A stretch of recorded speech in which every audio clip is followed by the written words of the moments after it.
나누도록 하겠습니다. 사순절 기간을 보내고 있는데요. 예수 그리스도의 십자가의 은혜가 우리에게 어떤 의미일까요? 그 십자가는 처절한 하나님의 사랑이 발로로 나타났습니다.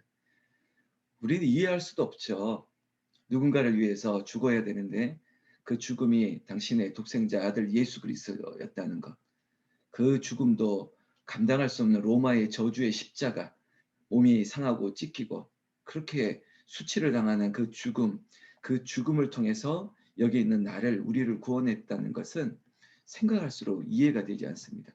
내가 뭐라고, 우리가 뭐라고 이렇게까지 사랑을 하셨을까? 그 사랑이 여러분 익숙한 것이 되지 말고요.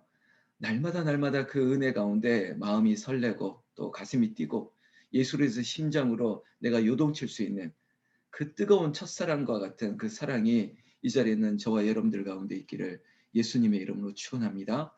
십자가 아래 내 모든 것들을 내려놓고 나를 비우고 예수님의 은혜로 채우고, 그리고 나는 오직 그 십자가 아래 내 모든 인생의 짐을 다 맡기고 그렇게 살아가는 것이죠.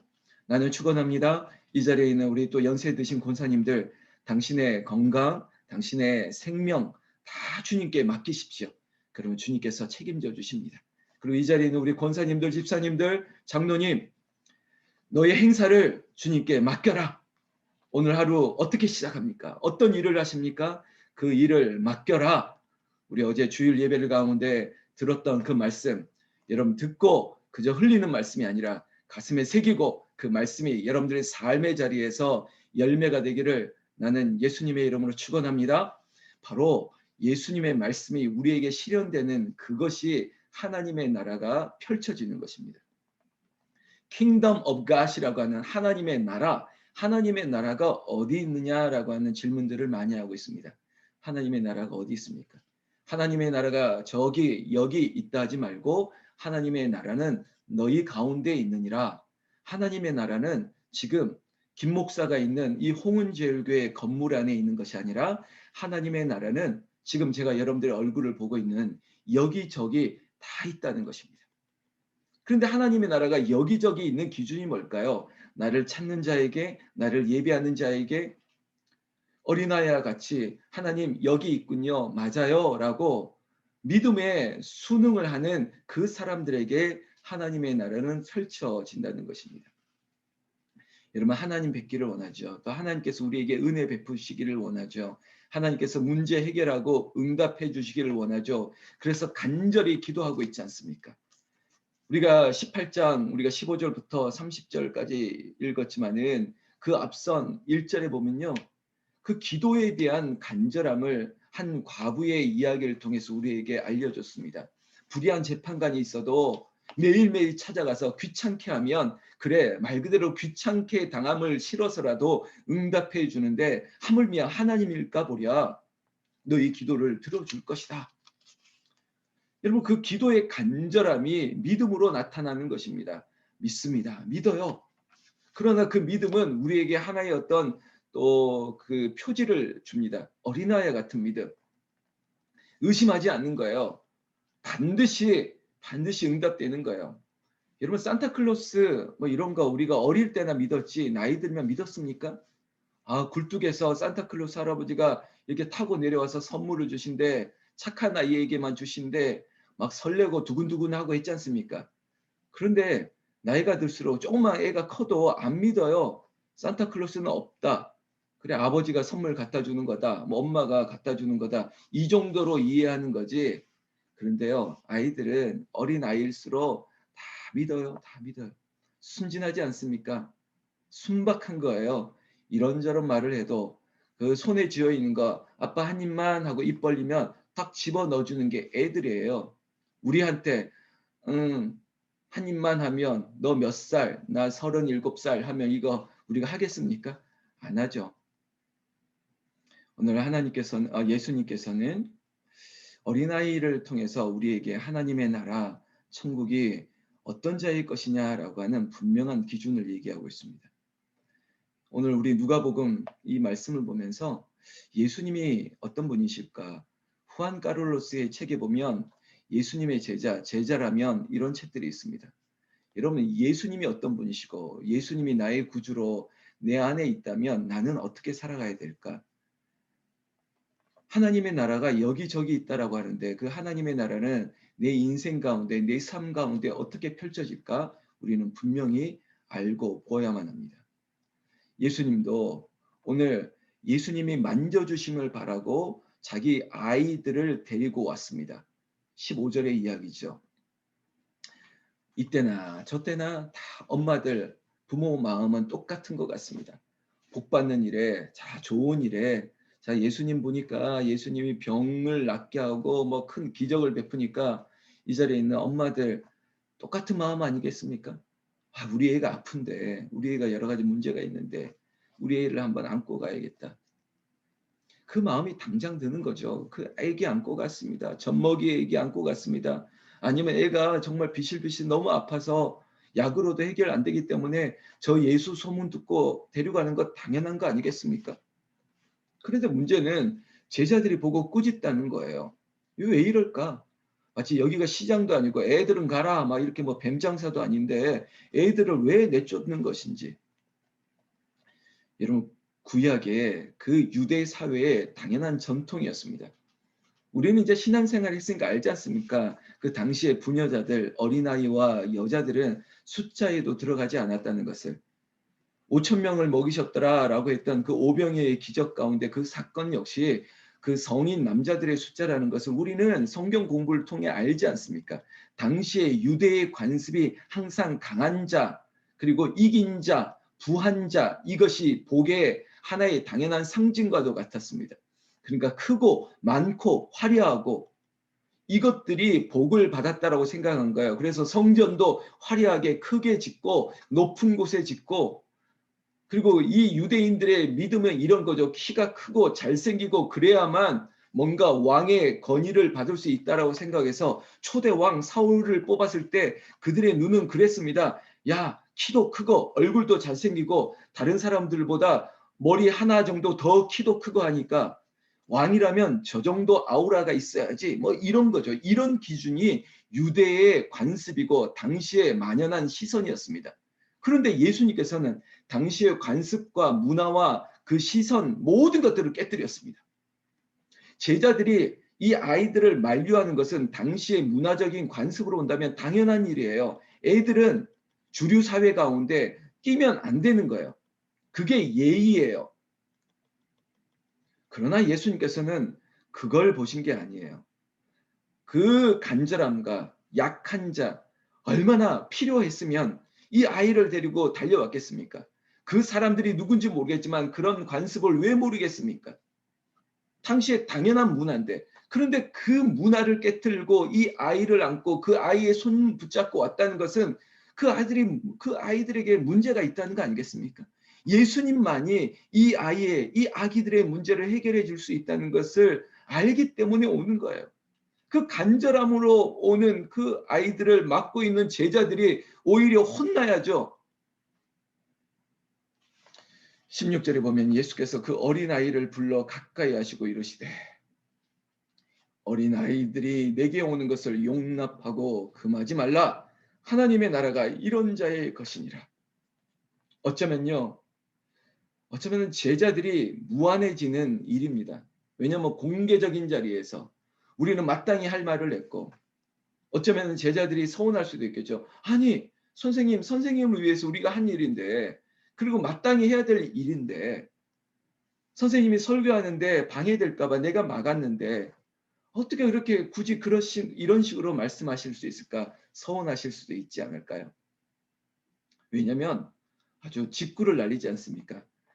애들이 오는 것을 용납하고 금하지 말아라. 하나님의 나라가 이런 자의 것이라 꾸짖는 거예요. 그러면서 17절 계속 이루고 있습니다. 내가 진실로 너에게 이루노니 누구든지 하나님의 나라를 어린아이와 같이 받아들이지 않는 자는 결단코 거기 들어가지 못하리라.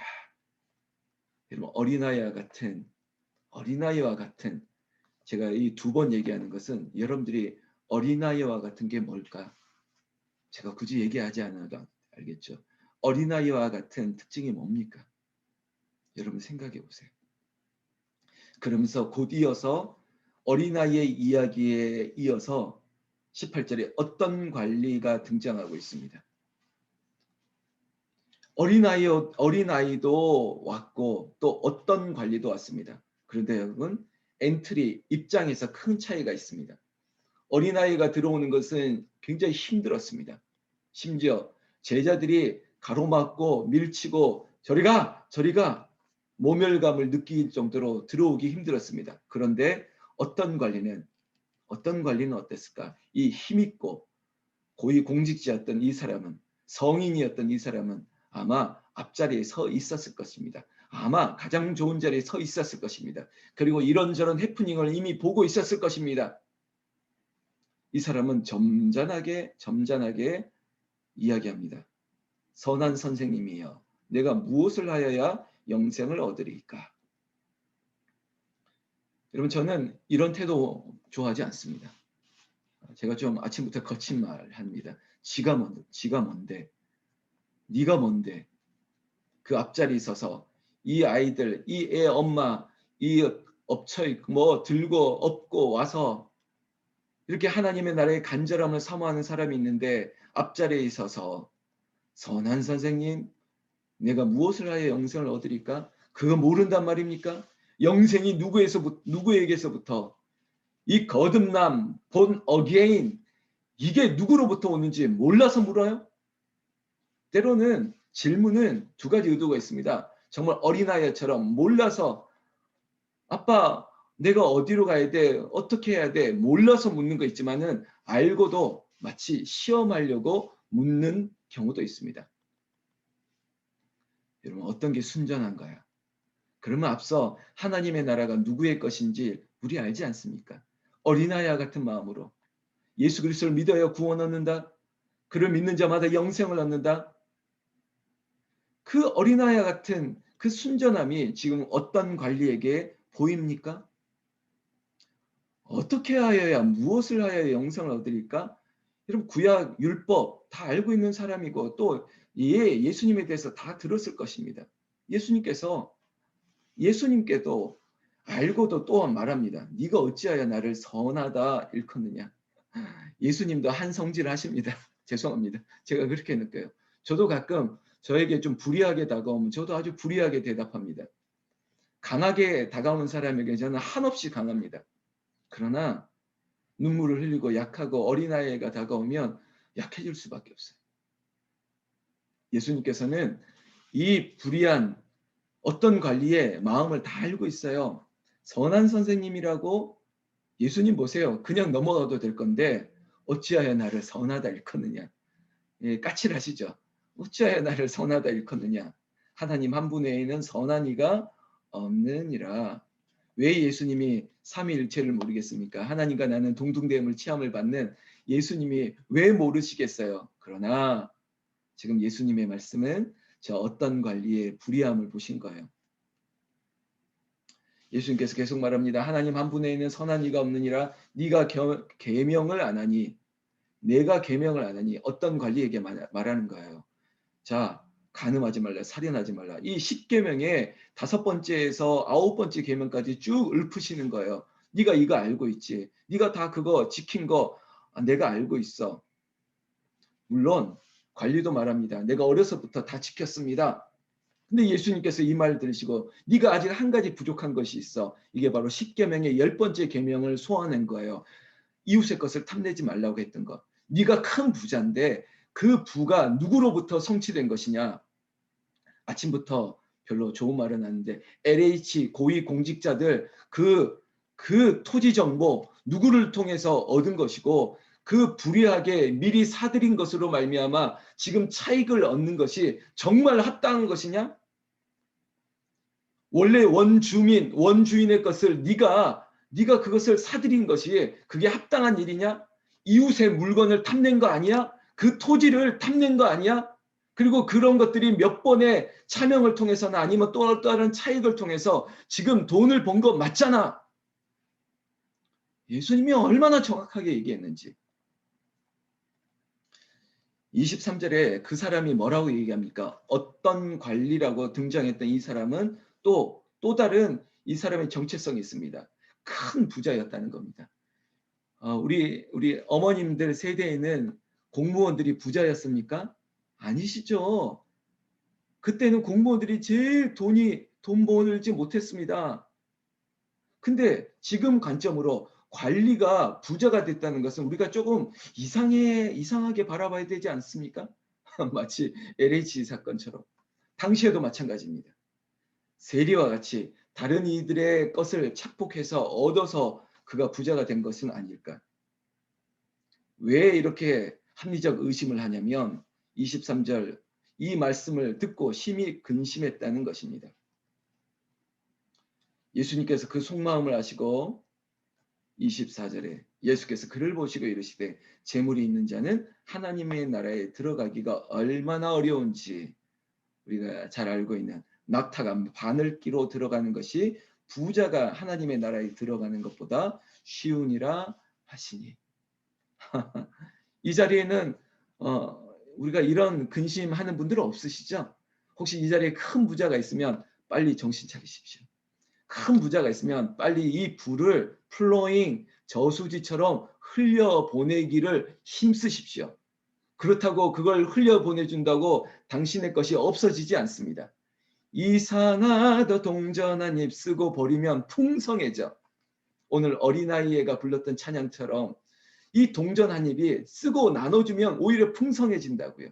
왜 이 돈 때문에 이것을 나누지 못해서 오늘 이 부자가 어떤 관리가 고위 공직자가 뭐가 이게 그 대단하다고 어린아이 같이처럼 아빠 한 입만 줘 하면 그거 내 것 다 줄 수 있고 오병이어의 도시락처럼 이거 엄마가 싸준 건데 지금 보니까 예수님 필요한 것 같아서 다 가져왔어요. 이렇게 내어놓을 수 있는 순전함이 지금 당신에게 있습니까?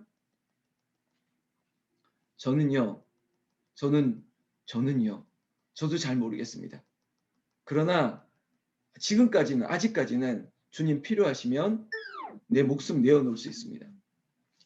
여러분, 그러나 주님께서는 내 목숨을 원하시는 것이 아니에요. 그냥 순전한 것을 보시는 거예요. 믿음을 보시는 거예요. 애들이 아빠 자라고 하면 저는 이렇게 합니다. 아니야. 먹는 척하고 먹었어. 이제 너 먹어 하고 돌려주지. 그거 쏙 뺏어 먹는 그런 아빠 저 아닙니다. 우리 하나님 아버지도 똑같은 거예요. 아빠 다 해. 이걸 다 준다고 그래 내가 가질게 하는 아버지 하나님 아버지 아니시라는 거예요. 하나님 나라는 누구의 것입니까? 이런 모습을 베드로가 옆에서 봤습니다. 그 12제자 중에 항상 성질 급한 베드로가 이러한 앞뒤 정황들을 보면서 엽죽죠. 우리가 우리의 것을 다 버리고 주를 따랐나이다. 항상 급해요. 그럴 때 예수님께서 29절에 이르시되 내가 진실로 너희에게 이르노니 하나님의 나라를 위하여 집이나 아내나 형제나 부모나 자녀를 버린 자는 현세 여러 배를 받고 내세 영생을 받지 못할 자가 없느니라 하시니라. 아멘. 하나님의 나라는 자기를 버리는 것, 자기를 비우는 것, 나아가서 자신을 맡기고 내 생명도 맡기고 온전한 희생을 통해서 나타나는 것입니다. 버리라는 것이죠. 그리고 나를 맡기는 거예요. 내 생명을 맡기는 것입니다. 사랑하는 여러분, 오늘 무엇을 버리겠습니까? 제가 어린아이의 비유, 어떤 관리의 얘기도 했지만은 여러분 대조를 해보세요. 하나님은 무엇을 원하시는지 부자 돼야죠. 더 큰 부자가 돼야죠. 그러나 그 마음에 그것이 내 것이 아니고 주를 위해서 흘려보낼 수 있다면 그 부가 여러분들을 천국에 가는 것을 가로막는 걸림돌이 절대 되지 않습니다. 오히려 큰 부자가 되셔야죠. 그래서 하나님의 영광 그리고 어려운 이웃들을 위해서 더 나눌 수 있는 더 큰 부자, 그런 부자가 또 하나님의 나라에 이 복이 더 큰 복이 되는 것을 넉넉히 바라보고 여러분들이 남편의 길이 열리고 사업이 열리고 진로가 열리고 또 우리의 모든 하는 것들이 더 흥왕해 되고 왕성하게 되어서 이것은 남의 얘기고 나는 하나님의 거룩한 부자가 되어서 어린 아이들을 약한 자들을 돕고 교회를 돕고 하나님의 영광을 위해서 크게 쓰임받는 하나님의 나라의 주인공 그리고 그 역사의 간증이 저와 여러분들 이 자리에 있는 모두에게 있기를 나는 예수님의 이름으로 축원합니다. 축원합니다. 기도하겠습니다.